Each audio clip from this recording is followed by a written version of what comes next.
Assalamualaikum warahmatullahi wabarakatuh. Alhamdulillahirabbil alamin. Wassalatu wassalamu ala asrafil anbiya wal mursalin sayyidina wa maulana Muhammadin wa ala alihi wa sahbihi ajmain. Amma ba'du. Yang saya hormati Ibu dosen pembimbing Ibu Hayatul Mursyidah MPD dan teman-teman saya yang saya banggakan. Perkenalkan, nama saya Muhammad Fajar Surya Andika, Prodi Tarbiyah jurusan Pendidikan Agama Islam non reguler semester pertama. Baiklah, di sini saya ingin mempresentasikan tentang pembahasan perkembangan bahasa Melayu sampai diangkat menjadi bahasa Indonesia, dan juga pembahasan tentang perkembangan peristiwa-peristiwa penting yang berkaitan dengan bahasa Indonesia. Masuk ke pembahasan yang pertama, yaitu perkembangan bahasa Melayu sampai diangkat menjadi bahasa Indonesia. Bahasa Indonesia adalah bahasa resmi bangsa Indonesia.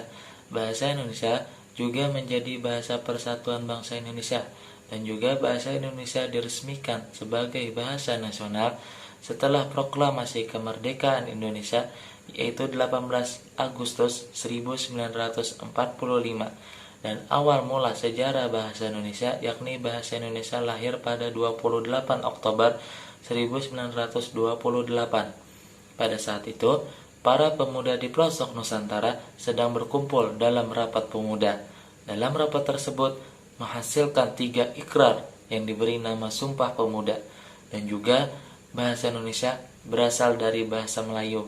Bahasa ini tumbuh dan berkembang dari bahasa Melayu yang zaman dahulunya sudah dipakai sebagai bahasa perhubungan dan juga sebagai bahasa perdagangan. Dan juga tidak hanya ke Kepulauan Nusantara, tetapi hampir di seluruh Asia Tenggara. Di Asia Tenggara, bahasa Melayu sudah dipakai sejak abad ke-7. Dan juga perkembangan bahasa Melayu mengalami perkembangan dan pertumbuhan yang sangat pesat. Selanjutnya, pembahasan yang kedua ialah perkembangan peristiwa-peristiwa penting yang berkaitan dengan bahasa Indonesia. Di antaranya ialah yang pertama, tanggal 16 Juni 1927, Yahya Dato Kajang menggunakan bahasa Indonesia dalam berbicaranya. Hal ini untuk pertama kalinya dalam sidang Volksraad, seseorang berpidato menggunakan bahasa Indonesia. Yang kedua, tanggal 28 Oktober 1928, secara resmi Muhammad Yamin mengusulkan agar bahasa Melayu menjadi persatuan bahasa Indonesia. Yang ketiga, tahun 1933 berdirinya sebuah angkatan sastrawan muda yang menamakan dirinya sebagai Pujangga Baru yang dipimpin oleh Sultan Takdir Ali Syahbana. Yang keempat, tahun 1936 Sultan Takdir Ali Syahbana menyusun tata bahasa baru bahasa Indonesia. Yang kelima, tanggal 18 Agustus 1945 ditandatanganilah Undang-Undang Dasar 1945 yang salah satunya ialah pasal 36, yaitu menetapkan bahasa Indonesia sebagai bahasa negara.